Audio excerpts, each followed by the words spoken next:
साथियों नमस्कार।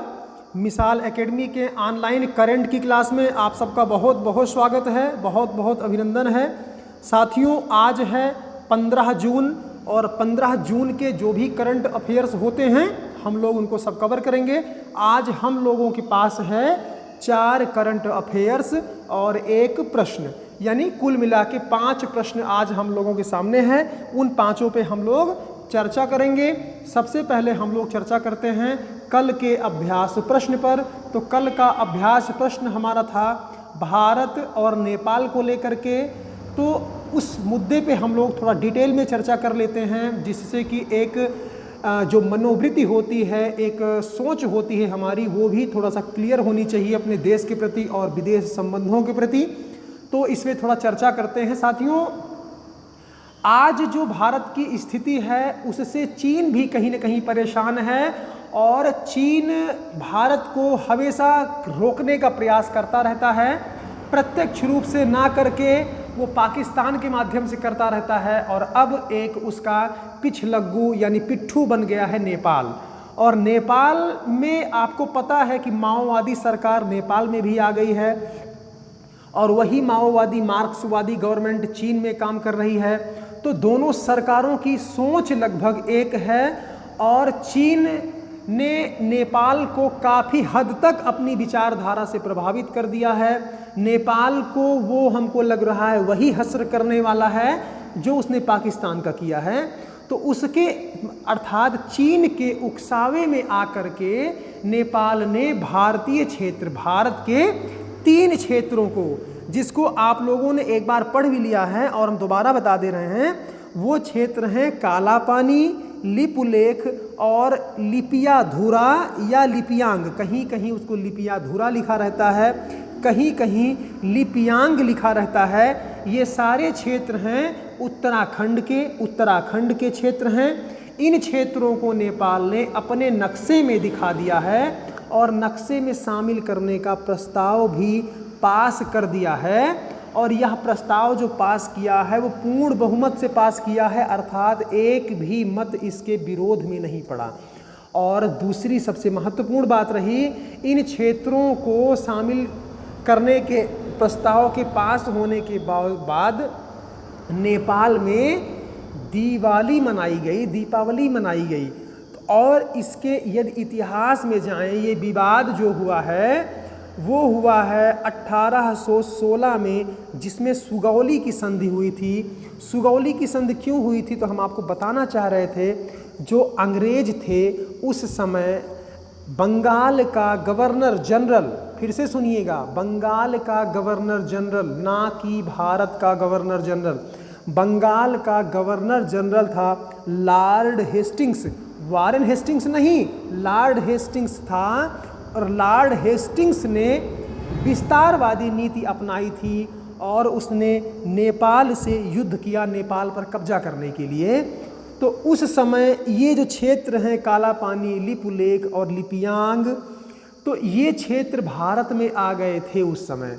और अंग्रेज और नेपाल के जो गोरखा थे, वहाँ के राजा थे, उन दोनों के बीच में एक स्थान है सुगौली, जहाँ पर संधि की गई। संधि में ये कहा गया ठीक है जितना क्षेत्र आपके पास है उतना क्षेत्र आप रखिए और जितना क्षेत्र नेपाल के पास है उतना क्षेत्र नेपाल रखेगा।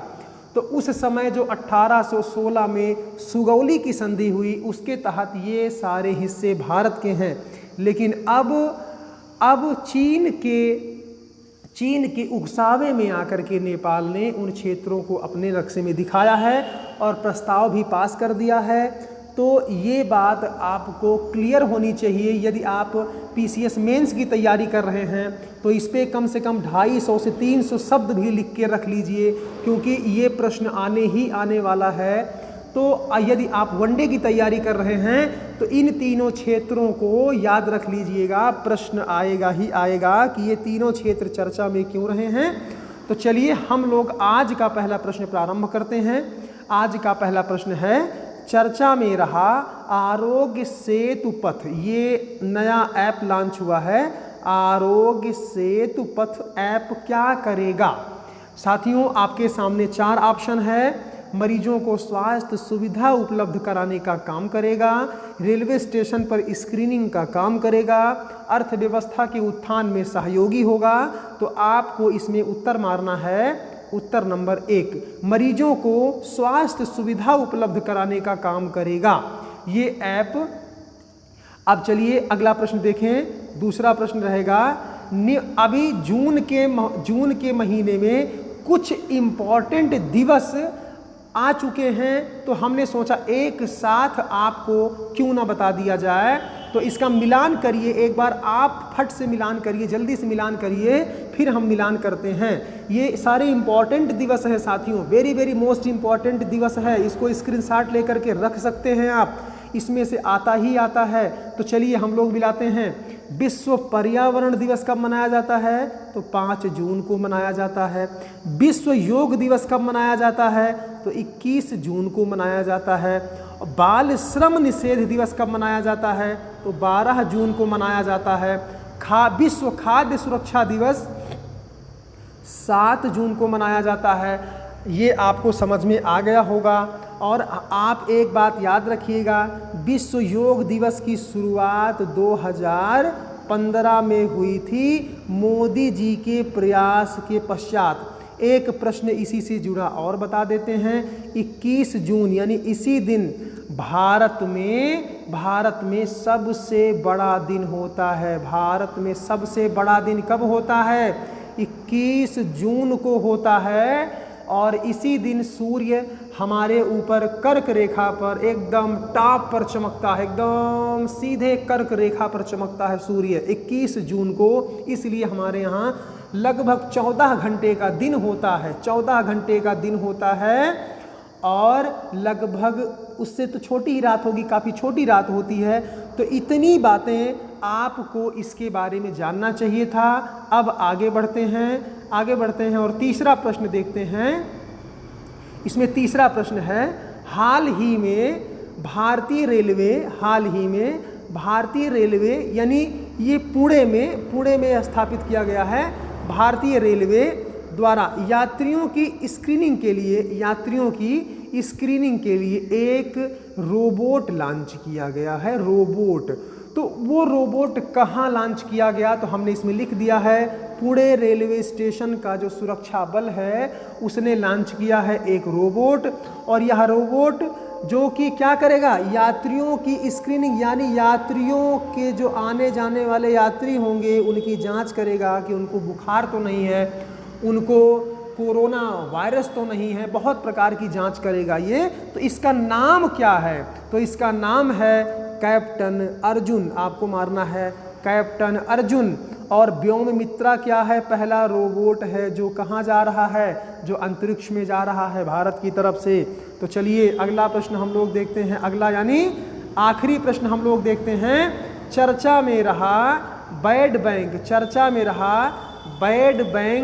क्या है? बैड बैंक पे हम पीसीएस के छात्रों को कहेंगे कि वो इस पर कम से कम 200 शब्द लिख लें, क्योंकि बैड बैंक अर्थव्यवस्था के लिए क्या है? अर्थव्यवस्था के लिए लाभदायक है बैंकों के लिए क्या? इस टाइप का प्रश्न आ सकता है। तो इस पे कम से कम 200 से 250 शब्द लिख के रख लीजिए। और हमारे वनडे की तैयारी करने वाले छात्रों के लिए ये कॉन्सेप्ट आएगा कि बैड बैंक क्या है। तो आपके सामने 4 ऑप्शन हैं: डूबता हुआ बैंक, बदनाम बैंक, डूबते बैंक को बचाने वाला बैंक।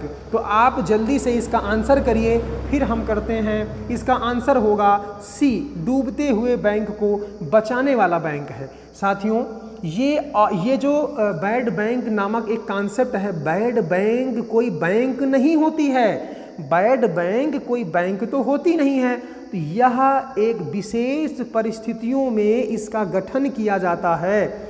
डूबते हुए बैंकों को बचाने के लिए इसकी अवधारणा, इसकी आवश्यकता महसूस की गई। इस बैंक को बना करके इसको 10 से 15 साल का समय दिया जाता है, और जो बैंक डूब रही होती है उससे इसको अटैच कर दिया जाता है। और ये कहा जाता है कि जो भी समस्याएं उस बैंक की हैं, यानी डूबते हुए बैंक की जो भी समस्याएं हैं, उसको 10 से 15 साल में आप दूर करिए। और यह बैंक केवल उन बैंकों की समस्या को दूर करने का प्रयास करता है, और खास करके कौन सी समस्या? ऋण की समस्या। ऐसी ऋण की समस्या जो एनपीए होता है, यानी ऐसा कर्ज जिसका मूल भी भुगतान ना हो रहा हो और कर्ज भी वापस ना हो रहा हो। तो ऐसी परिस्थितियों में बैंक डूबने लगते हैं। विजय माल्या जैसे कुछ लोग हैं जो उधार लेकर के फरार हो जाते हैं और बैंक बर्बाद हो जाता है। तो बैड बैंक, डूबते हुए बैंक को बचाने के लिए कुछ समय के लिए, यानी 10 से 15 साल के लिए गठित किया जाता है, और समस्या को समाप्त करने के पश्चात यह बैड बैंक समाप्त हो जाता है। तो बैड बैंक के बारे में थोड़ा सा आपको जानना चाहिए था। तो चलिए हम लोग आज का प्रश्न देखते हैं। आज का सवाल है कि जारी मर्सर रिपोर्ट के आधार पर भारत का सबसे महंगा शहर कौन सा है? हमने विश्व का सबसे महंगा शहर क्या बताया था? हांगकांग। उसी समय हमने ये भी बताया था, लेकिन आप कमेंट्स करके हमको इसके बारे में जानकारी दीजिएगा। तो साथियों, आज के लिए बस इतना ही। खूब अच्छे से पढ़ते लिखते रहिए, तैयारी करते रहिए, टू द पॉइंट पढ़िए, क्योंकि जीएस का पोर्शन महासागर होता है, करंट अफेयर्स महासागर होता है। डेली कुछ ऐसा नहीं होता जो एग्जाम के दृष्टिकोण से इम्पॉर्टेंट हो। बस 2-4 बातें जो भी इम्पॉर्टेंट होती हैं साथियों, वो बताने का हम प्रयास करते हैं आपको, कि आप भटकाव से बच जाएं। आप एकदम करंट अफेयर्स बहुत महत्वपूर्ण भूमिका निभाता है, और मैं विश्वास दिलाता हूं कि परीक्षा देने के पश्चात हमारे करंट अफेयर्स को आप याद करेंगे कि मिसाल एकेडमी ने जो करंट अफेयर्स बहुत संक्षेप में, बहुत शॉर्टकट में पढ़ाया था, 2-4 डेली पढ़ाया था, वो आज कितना इंपॉर्टेंट आ रहा है। इसीलिए साथियों हम 10 से 15 करंट अफेयर्स शामिल नहीं करते, क्योंकि इसका कोई मतलब नहीं होता है। तो चलिए साथियों, आज के लिए बस इतना ही। नमस्कार, धन्यवाद, जय हिंद।